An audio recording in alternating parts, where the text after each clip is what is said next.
Hey everyone, welcome back to the channel. So today we are going to be taking a look at the Hobbywing Fusion Pro. So this is the brushless crawler system from Hobbywing, which has the FOC technology. So what that means is it's got really amazing torque and it does RPM matching. So I've gone for the 540 spec 2300 kV brushless motor. So it's all-in-one motor in ESC. Okay, I fitted it into my FTX Outback Hyrax or RGT Pioneer outside the UK. Dead easy to fit. Just, you know, you fit it just like you would a normal motor, but obviously with it being all in one, you know, you've got everything in the motor as well. So you just basically plug your receiver wire into the receiver, and then obviously you've got your power cable and your switch. Get out of the box so you can have a look and see what you get in the box. I actually bought two, so that's why I've got one in the box and one already in the crawler. So this is what it comes like. So just that 540 can motor, hopefully you can see that. So you can see it says it's got the brushless crawler system, Quicrun Fusion Pro with the FOC technology, and like I said, I've gone for the 2300 kV 540 spec. Hopefully you can see that with a light. So like I said, you get your three wires coming off the back of it. You've got your wire that goes to your receiver. You've got your switch, which also has your input for the programming card, because you can use one of the Hobbywing programming cards to program the ESC parameters. And then you've got obviously your battery cable. When you order them, depending on where you get it from, you can normally choose which battery cable you want on it. I went for Dean's because that's mainly what I use in my crawlers. So you do get an extension cable in the box as well, because depending on where your ESC used to be mounted, the cable might not be long enough to reach your receiver. So in this one, the ESC was on this side, the receiver was on this side, and I did need to use the extension cable for it to reach the receiver, so you get that. You also get your programming cable, so if you are going to connect your programming card, this basically plugs into the power switch here. So you basically just a little waterproof piece here. You just pull it out, little rubber piece, and then you basically just plug your cable in. It does show you the, again, I don't know if you can see in the light, but it does show you got your negative and so on there.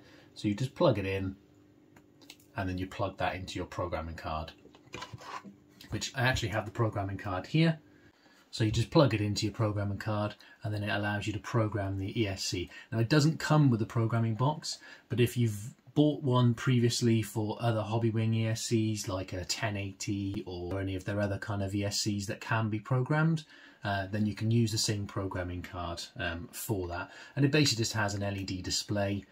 In the manual it shows you all the different settings that you can go through, and you can switch through various different things. I'll show you the manual in a moment so you can see the different settings that we can cycle through, and it's dead easy just to cycle through them. So that's your programming card.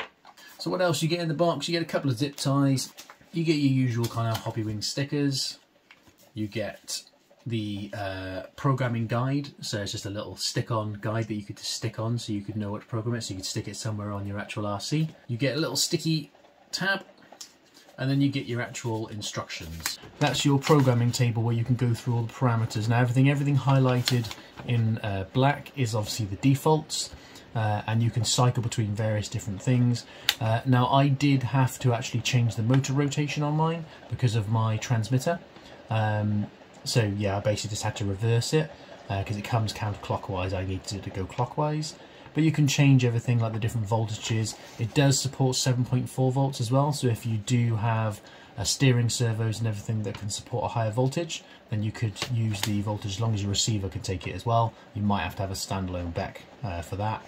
But you can change all the different things like, you know, brake force, punch settings, you know, all the standard things that you kind of can change on a lot of your Hobbywing programmable ESCs. So obviously one of the other things that's really awesome about this ESC motor combo is that slow speed RPM matching. So I'm going to turn the dual rate up on the controller in a second and just put it over there so you can see I'm not touching it, and then we'll just see if it can just crawl over these logs without any throttle input, you know, and just kind of maintaining that same kind of speed as it goes across. So what we're going to do is we're going to get our controller and we're going to adjust it until it starts crawling.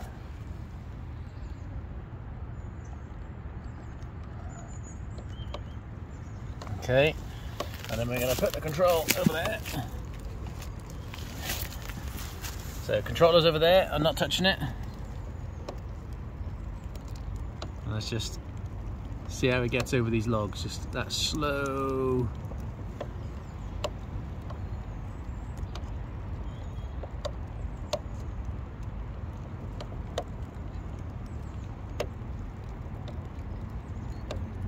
And obviously it's going to go over there now, and it's going to need to maintain that speed as it keeps going.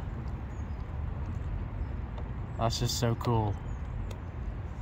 Look, controller's over there, we're not even touching it, and it's just driving for us and just keeping going nice and slow, just off it goes. That's just so cool. It's awesome to actually see it in action, actually doing this thing, just crawling along. Obviously you could go faster than that, but I mean that's just, you know, with a dual rate throttle and just keeps going. And you can see how even when it went down that log then it slowed down to match the speed and keep going. I mean that's on like the tiniest bit of like throttle that it can do. And it's just crawling off into the distance. So another thing that'd be interesting to see is whether we're using the extra torque and power, we can hop over things if we get stuck on them. So we'll crawl up to it slowly, and then we're gonna leave it there, and then we're gonna go full throttle and see if it'll hop over. Yes, that's so cool. You know, sometimes you get stuck on those obstacles and you just can't get over them, and you're trying to wriggle back and forth, but sometimes having that wheel speed, if you could just hop it and get on up over, makes such a difference. So that is awesome. So one of the things I really like about this, one of the things I was really hoping to get out of this combination is that slow speed control, but also that wheel speed. So with a bank like this, for example, really sandy and really hard to get up, you know, we'll try the slow speed control going up there, but what I'm hoping is if we can't make it up there, we'll be able to use the wheel speed to get it on up and over. So let's give it a little try and see what it's like.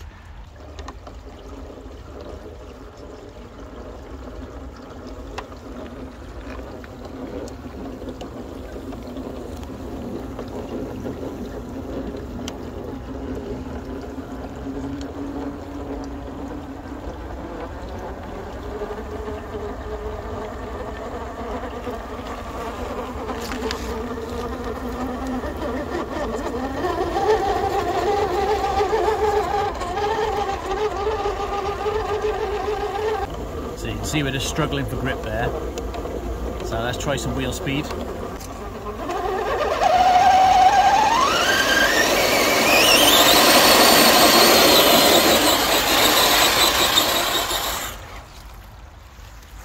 So I mean, you've just got that awesome wheel speed just to power on up there. You know, so much more power than like with like a brushed combo.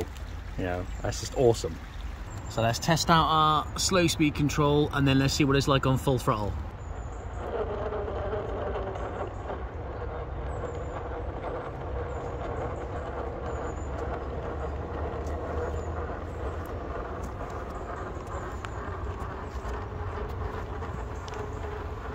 So yeah, it's just such lovely smooth. I'm just feathering the throttle and it's just slowly just crawling along, nice and controlled.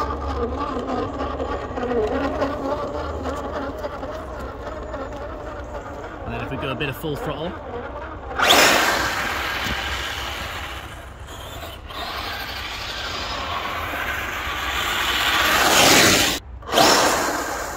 got plenty of go in it on full throttle. This is running on 3S. Obviously it's only a single speed in this, so if you had a 2-speed you'd have even more power. More power!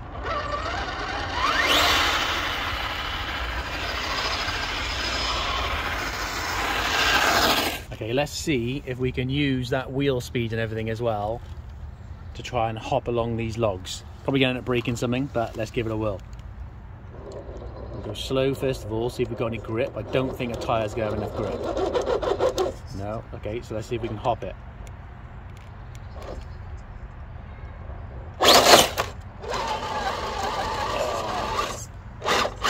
If it wasn't a high point there, and we could get some grip on that front, we could get across there, look.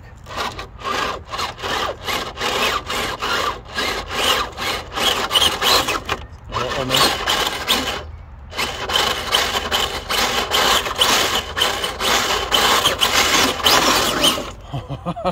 Yes, we did it. That is so awesome. We made it up there. Like, I would not have been able to do that with a brushed motor. You know, I would not have had the torque and the wheel speed to be able to like keep rocking it and then hop it up there. That is awesome. You know, and if that was the, you know, carrying on a course now, you could do that. So that is so cool. That's one of the things I was hoping for with this combo, is that, you know, that torque, that wheel speed, you know, that slow speed crawling, but also being able to summon that torque when you want it. So that is awesome. I'm well chuffed with that. So another example of like being able to use that wheel speed, you know, trying to get over an obstacle, something like this, where there's like hardly any grip, you know, yeah, okay, if you've got amazing tires on there, then you might stand more chance. But, you know, for something like this, where it's just like cheapo tires, you know, we got our slow speed, and we can crawl up against it. But obviously we're going to reach a point where we just don't have the grip, and it just starts digging in. And, you know, you're just going to be stuck. But obviously that's where, again, that wheel speed, if we just back it up a little bit. So let's get to that point where we're going to get stuck, and then we'll see if we can throttle through it.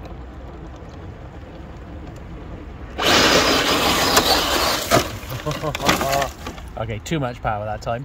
Okay, let's see if we can start from here.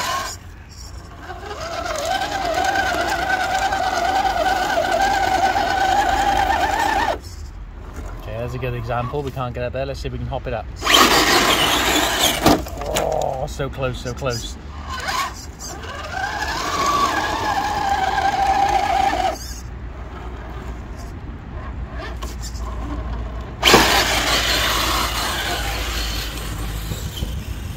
There you go. That's what I was talking about. That wheel speed. Lovely. The other thing I was hoping to get out of this was, obviously being a sealed unit, it's meant to be much better in the elements, and I like doing a lot of water runs and a lot of mud. So let's test out how waterproof it is, shall we?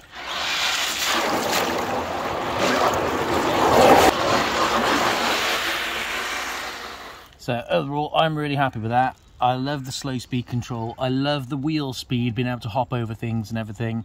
Like I said, I'm hoping it's going to be able to handle so much more water and mud and stuff like that, you know, without burning out and getting ruined. So fingers crossed. Obviously time will tell on that one. You know, we're not going to know until we've used it a lot more. But I think it's awesome. Really happy with it. Glad I fitted it. I've actually got another one as well, which I'm going to stick in either my TRX4 or my TRX6 and see what it's like in there. But yeah, I'm really happy with it. I think it's really good. If you're considering getting one, I'd say go for it. Even just from those few tests on the logs, I can do more than I could have done with my brushed setup. You know, that wheel speed for me makes a big difference. So anyway, I think it's great. Anyway, I hope you enjoyed the video and found it helpful. Don't forget to smash the like button if you enjoyed it. Subscribe if you're not already subscribed. Thank you very much for watching, and we'll see you in the next one.